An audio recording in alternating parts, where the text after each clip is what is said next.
Joining us now, New Jersey Governor Chris Christie, a Republican candidate for president. Governor, good to see you. Thanks for being here. So, what do you make of those? Let's just tick through them quickly because I want to give you the chance to respond. On Sotomayor, you tell me, you seem to be saying, I didn't want her, she wasn't my choice, but you did ultimately throw your support behind her. So when Rubio said you supported her, what was wrong about that?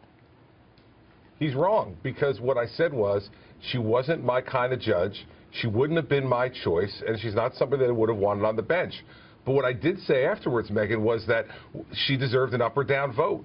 And people should give her an up or down vote the same way I demanded that they give Justice Alito and Chief Justice Roberts an up or down vote. Elections but you have said consequences. Specifically, I support her appointment to the Supreme Court. I support her. You called it a historic moment, an inspiring success story that should not only make the Latino community proud, but all Americans.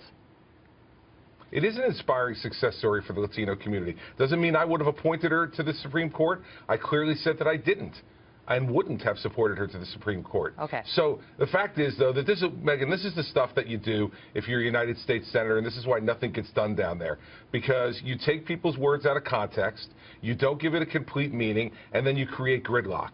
And that's what Marco's been very good at when he's shown up for work. He's trying to paint you as a guy who's pretty liberal and not as conservative as he is. And so that's why he's ticking off these examples. Let's talk about the Planned Parenthood one. Well, I'm sure the Washington Post is standing by its reporting. Megan, yeah, go ahead. Megan, before we go on, I mean, it's kind of funny that the guy who is the author of the Gang of Eight amnesty bill, he co-authored it with Chuck Schumer, that granted amnesty to people who are here illegally, is now saying that someone else is not a conservative.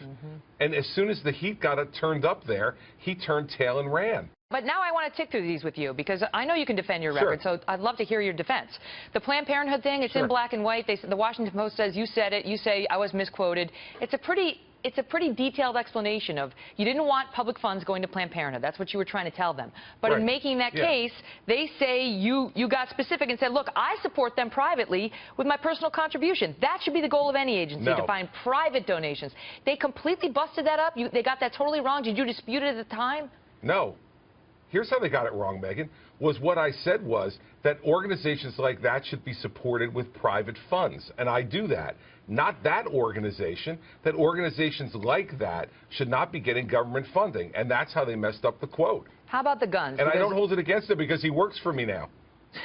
Because last night on the guns, you touted the fact that you once proposed a ban, that you once vetoed a bill that would have banned future sales of this .50 caliber rifle. But isn't it true that you were the one who first proposed that ban on the .50 caliber rifle? Before you were against it, you were the one proposing it.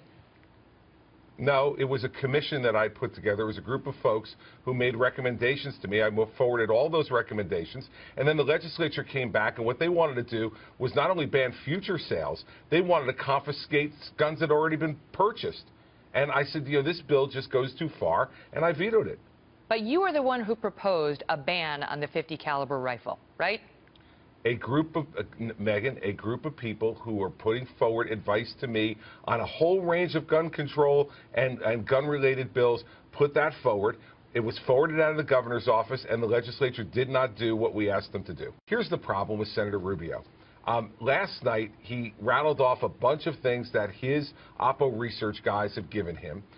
Then when I started answering back, he didn't answer back last night when I was on the stage. He waits till he gets to New Hampshire. And you'll notice, look at the split screen. When I'm talking to him, he can't even look at me. He cannot even look at me after making those charges. And so, you know, the fact is that Marco has a lot of guts when I'm not standing next to him. But last night when I was standing next to him, he wouldn't have brought it up if Neil Cavuto had not brought it up himself in the question. And then when I answer it, and he has the opportunity, he could have said right back to me, no, Governor, you're wrong. Those defenses are wrong.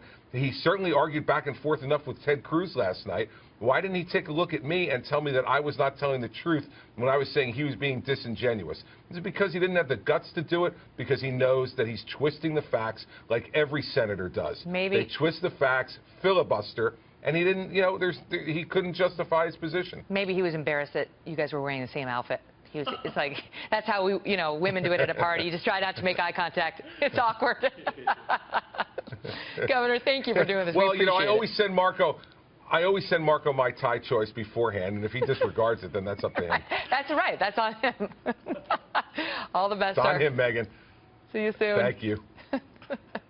It is awkward, right? It's like, that's why I have to wear something like with the color blocking, because you never know what's going to happen.